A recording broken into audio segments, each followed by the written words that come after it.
Stop. Rewind what you just saw. You need to process this before we go any further. What's unfolding in this footage is remarkable on levels that go well beyond the initial shock value. A buried nuclear enrichment complex south of Isfahan, Iran, just took a direct hit from a weapon most people have never even heard mentioned. Not just struck, but driven so deep inside the mountain that it set off a series of internal blasts that keep venting out of the rock for minutes after the first impact. That eruption, that rolling wave of follow-on detonations ripping through a fortified underground network, is the GBU-72 Advanced Penetrator in action. This isn't a shallow cosmetic strike. This is a deliberate removal of Iran's ability to keep enrichment going inside bunkers they spent decades designing to be untouchable from the air. So what exactly is this weapon? Why did the U.S. military pick it for this job instead of any other option on the table? Before that, where does this war actually stand right now? President Donald Trump says the U.S. has essentially secured the Strait of Hormuz and insists Iran's nuclear infrastructure and uranium program have been shattered. But how accurate are those statements? Has Iran really been defeated? Or does Tehran still have real leverage it can use? What is Iran claiming publicly in response? What comes next as destruction ramps up while diplomatic channels show signs of both progress and breakdown? Stick with me because we're going to unpack the weapons engineering, the strategy behind using it, the internal political rifts inside Iran's leadership, and what's actually happening on the ground where these strikes are occurring. If you want analysis that goes deeper than the headlines, hit like and subscribe. It helps support the channel and keeps you informed on what unfolds from here. This goes way beyond a 3-minute news hit, so settle in. Let's get into it. When a shaped penetrator bomb plunges into a hardened underground site, something very specific happens to the energy it releases. It doesn't dissipate harmlessly into open air the way a surface blast does. Instead, that explosive force gets driven straight into solid rock and reinforced concrete. Pressure builds within the mountain. It hunts for a way out. It finds ventilation ducts, maintenance shafts, storage chambers, and munitions rooms.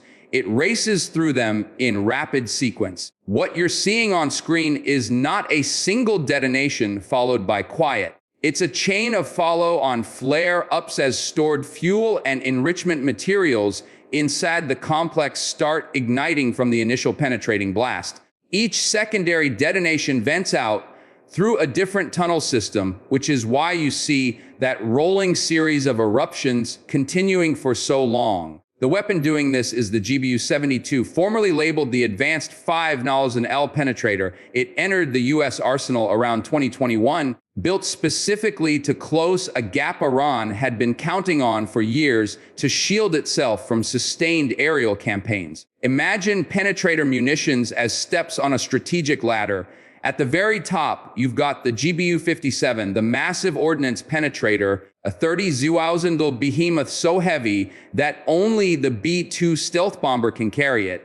That's the surgeon's scalpel for the hardest of the hard targets, the ones buried under literal mountains of stone and concrete with multiple reinforced layers. Beneath that tier are the older 2000 Lub-class penetrators like the BL-100-9 warhead paired with a JDM guidance kit. Solid tools in their time, accurate enough, but limited when it comes to punching deeply into thick, heavily hardened underground facilities with significant overburden. The GBU-72 occupies the strategic middle ground between those extremes. It gives commanders a weapon that can defeat serious underground depth and reinforcement without demanding a B-2 burn massive fuel loads, flying halfway around the world and loitering in a staging area for days just to drop one bomb.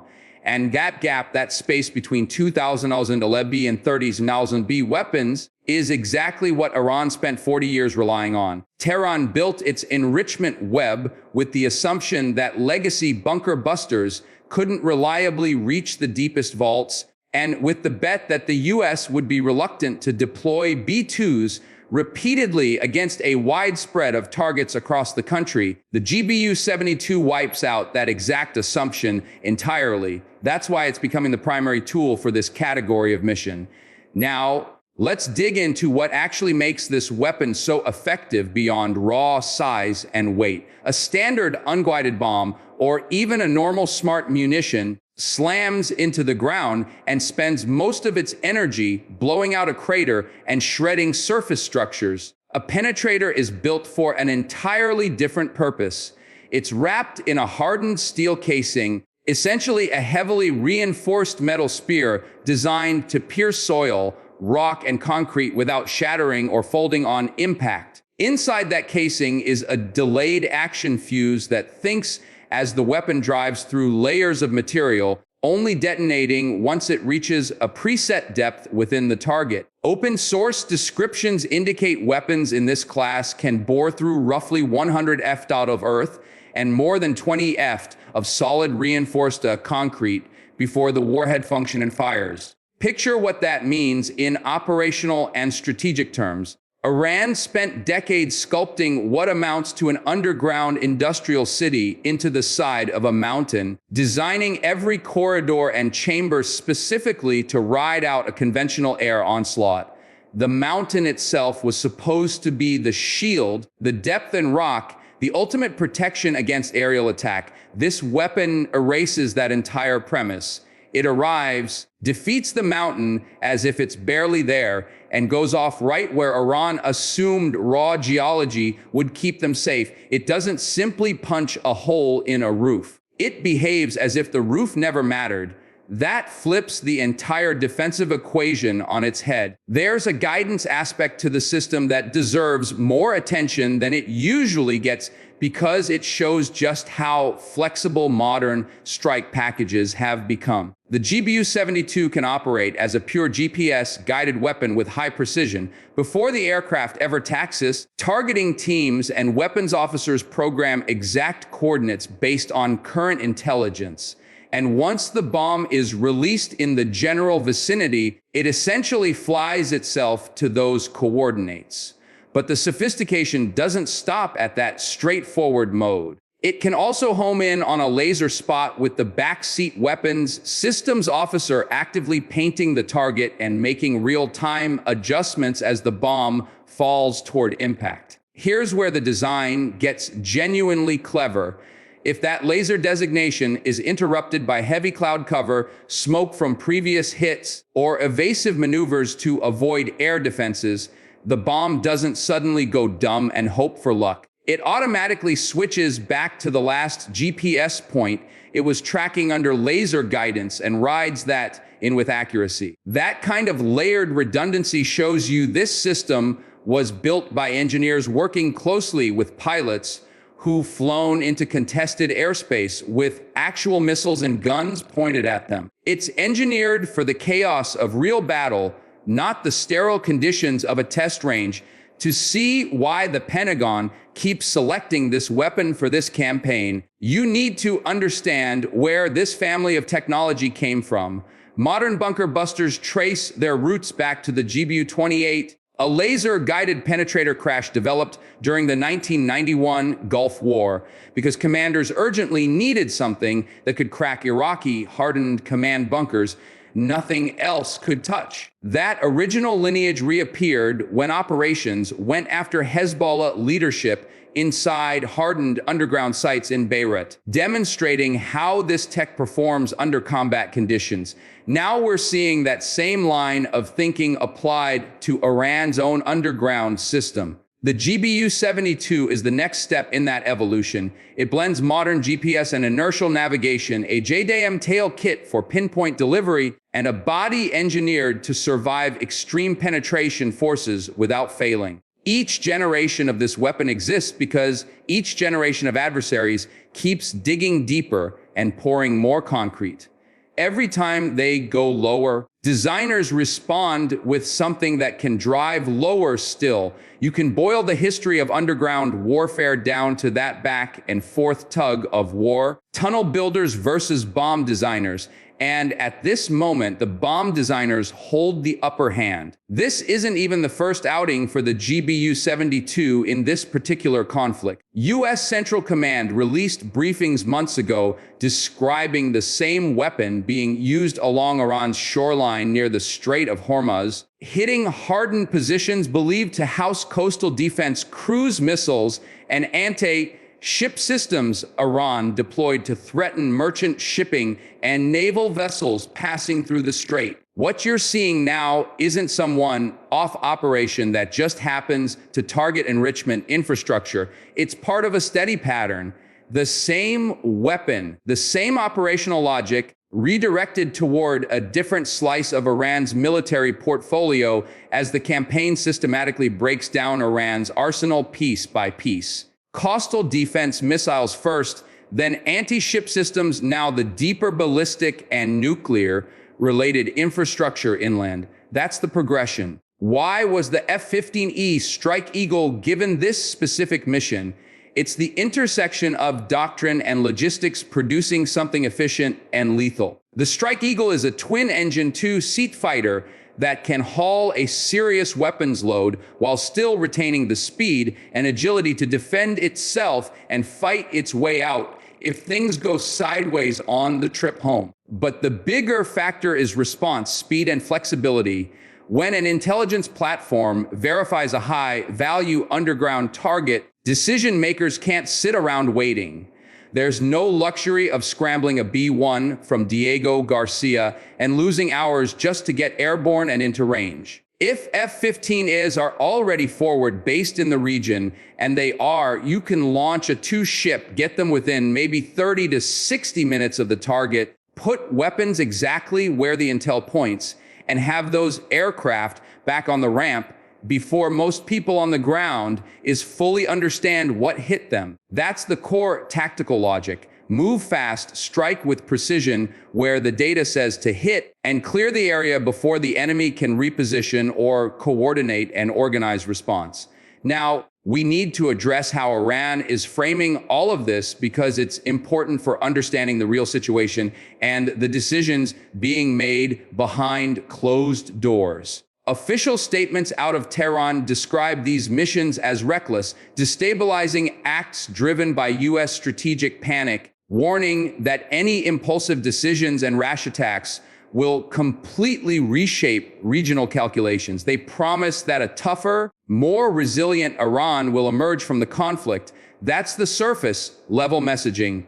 Underneath that rhetoric, the sites getting struck are the very ones holding enriched material and processing capability that Iran poured staggering resources into over many years. This isn't cosmetic damage. It isn't just symbolic. It's a direct, sustained attack on Iran's nuclear bargaining power and its position at any future negotiating table. Each strike doesn't simply level buildings. It removes pieces from the strategic chessboard that Tehran assumed would guarantee it left this war with leverage intact.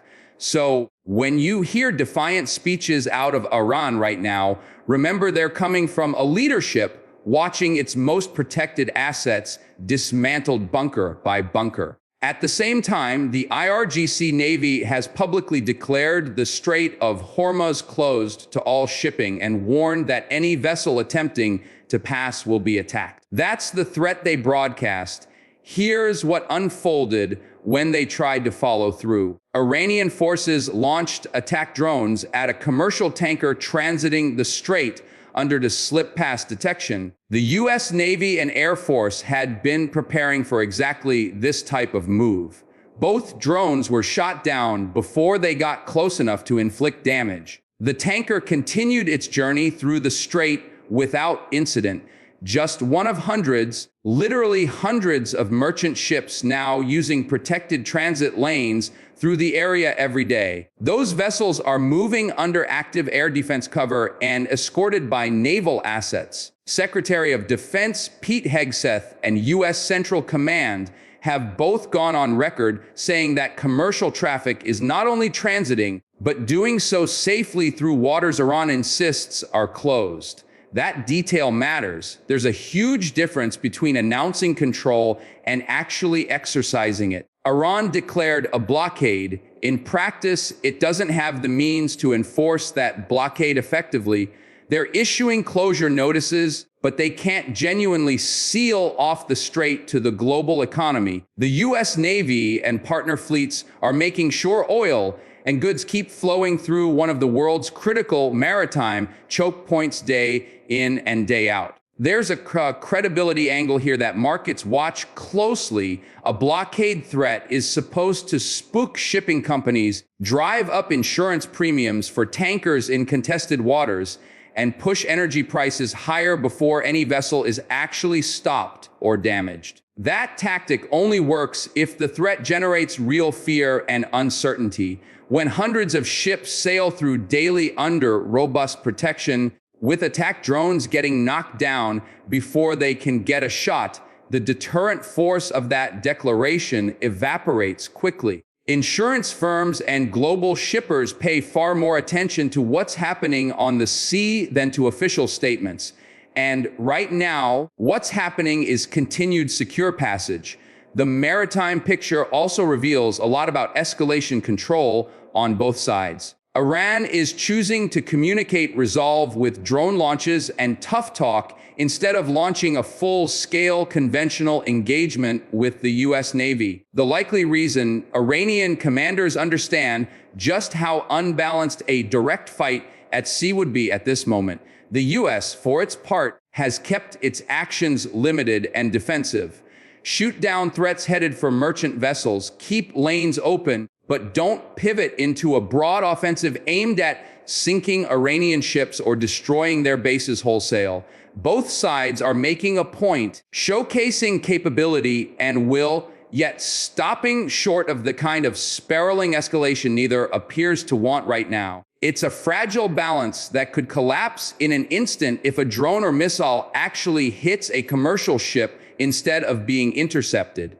But so far, both seem intent on staying on their respective sides of that line. Diplomatically, the situation is even messier and more revealing than the military picture. President Trump posted on Truth Social that a deal was essentially done, that the core terms had been agreed to by senior Iranian figures, and that signatures were expected over the weekend. Within hours, other elements inside Iran's government publicly contradicted that story, insisting no document had been signed and no agreement finalized. On the surface, that looks like a flat contradiction. In reality, it tells you far more about what's really going on inside Iran's power structure. It's evidence of real splits within the system. There are factions that want the war to end, willing to accept painful concessions to stop the strike campaign. There are factions either not prepared to admit that publicly or perhaps not fully briefed on how advanced the talks have become. When different branches of the same regime are openly clashing over whether peace framework exists, that's not a sign of strength. It's a symptom of a government taking enough damage to its core assets that its internal seams are starting to show. Trump also put out a separate post sharply accusing Iran of feeding misleading versions of the agreed terms to the media, versions that don't match what's actually written down. He called those public statements dishonorable and argued that you can't negotiate in good faith with a side that undermines an agreement in public while privately accepting it. He also underscored that the drone strike on the tanker was completely unacceptable and warned that Iran needs to stabilize its internal politics and its behavior abroad quickly if any agreement is going to hold. Let's address something directly that you're going to hear from major media outlets over the coming days and weeks. There will be intense pressure to cast this administration and this military campaign in the harshest possible light. That's been the pattern throughout recent, but look at the operational reality instead of the narrative framing. Central Command stepped up enforcement in the Strait. They intercepted attack drones headed for a merchant vessel. They've kept hundreds of ships transiting daily through waters Iran claims are closed and off limits. That's what's actually happening. regardless of how commentary tries to spin it. That's the reason independent analysis channels like this exist, to walk through primary sources and field reporting rather than letting everything get filtered into the most sensational headline possible. Now, let's ground this in geography, because once you see the terrain, the rest of the analysis falls into place. Isfahan, Iran, sits on the central plateau of the country with the Persian Gulf lying to the south.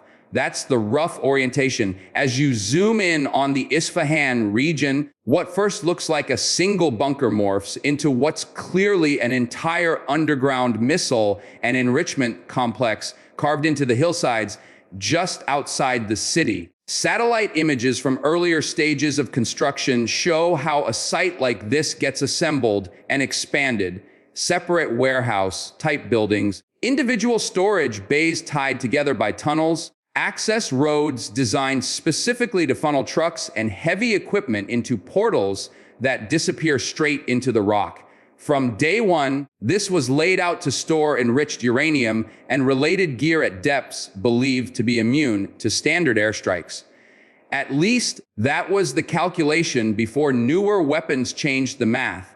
Zooming in on the portal structures themselves reveals a deliberate design philosophy. They're fortified, yes, but they're also deliberately unremarkable. They blend into rugged, dull terrain that looks like any other hillside unless you already know precisely what you're looking for. That's by design. Iran's underground doctrine revolves around hiding these complexes inside austere landscape features that most eyes glance right past. They disperse multiple entrances and exits so material can be moved deep inside the mountain for safety, then rolled out for processing or launches, then rushed back underground before a retaliatory strike can lock on. Multiple access routes equal multiple ways to survive. That's the core idea in its simplest terms. It's the same basic logic North Korea relies on to protect its own buried missile and artillery arrays near the DMZ. It's the same logic Hezbollah used in Beirut before its underground command spaces were found and hit.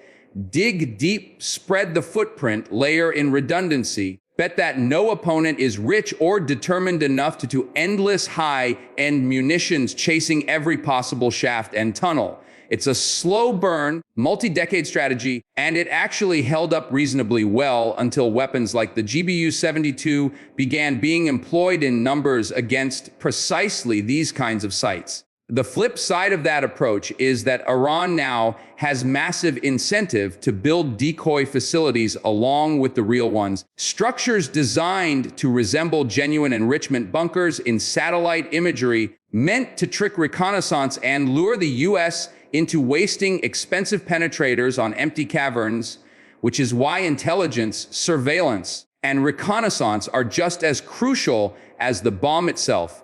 The weapon is only as effective as the targeting picture behind it. What we're watching now is Iran's entire underground playbook being unwound in near real time through a mix of precise intel and munitions capable of reaching depths that used to be safe. Here's the tactical problem sitting under all of this, one that rarely gets the attention it deserves. Iran's enrichment cluster around Isfahan isn't parked out in the open on some exposed pad waiting for a standard precision bomb. It's spread through what many analysts believe is one of the largest nuclear processing hubs in the country. This complex was shaped across 4 decades precisely to ride out repeated conventional bombing.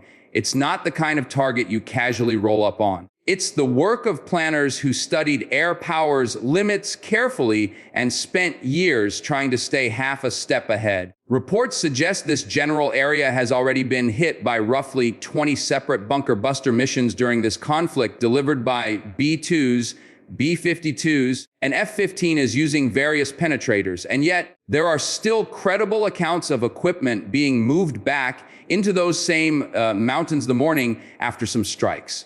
Why? Because the real depth of these facilities extends beyond what earlier penetrators could reliably reach.